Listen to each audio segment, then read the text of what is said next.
Achieve tu orang yang mau kan react dona top 4 in elani lapa ni na zoka karon react nga kaya hepa hi oh hi tapan bon về tia ti ti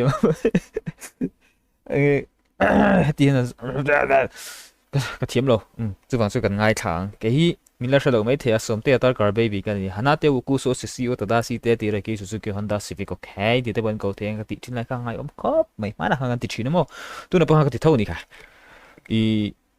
chuyện gì nó ta cái music cái hiện taste cái này sang experience nè cái soi ngôn tôi cái tin po hi mo ý cái nấu bánh tét đã chẳng à buổi tin sinh hi nín là hi cái ai thằng muốn thấy này mà nên là lệ là lâu cái số mà này chú phong cho nên ramen moya ramen moya là ngay cả đó let's go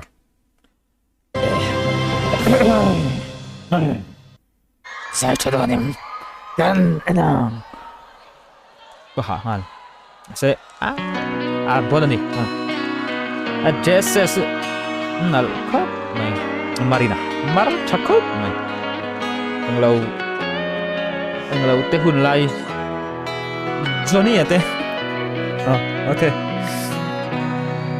bập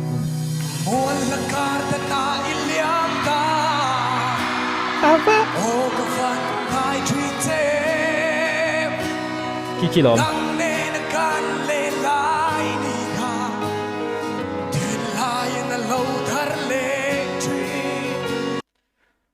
cả tuy hà ngà lăng cái chú bốn khớp mày là boron thằng phụ mel khớp mày ngay thật xuân dòng lẽ rất lằng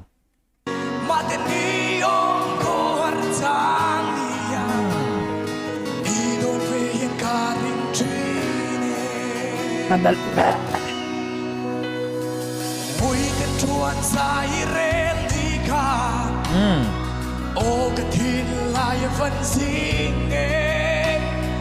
ôm đàn bộ cái thiêng thôn nề mồ dạy thật là lên rồi lên sông gì ngã ya lại đi em ngồi chuan sai rèn khá tengok sorry guys sorry chill mi pa ngai min en don sia noi lo ram ka tuma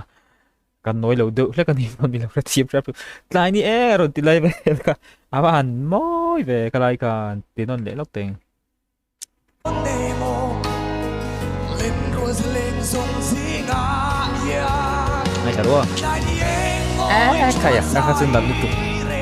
an sakit pon al ko mai Ghost Rider Zux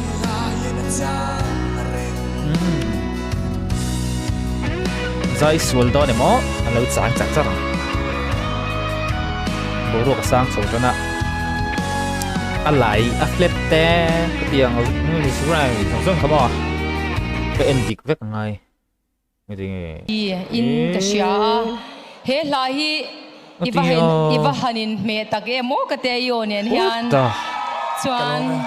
bùi cha zel si ti lai a io pek dan te kha đừng có cho con xe thầy này ô kho sưởi về thôi không à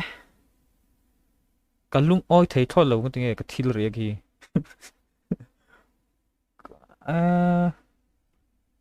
bây giờ nặc tu cả anh đã pura ngay yang midang pun anh thấy bị cái ring chỉ là vậy TVN hoi tiếng nghe nó mong ô chế đây nè cả anh bôi chắc pura châu về chân đó just po mo Ghost Rider giờ cái ang đủ lực po rồi have ya mo pa đó win Bikanin hairstyle tipo Elvis de uro Elvis vibe de uro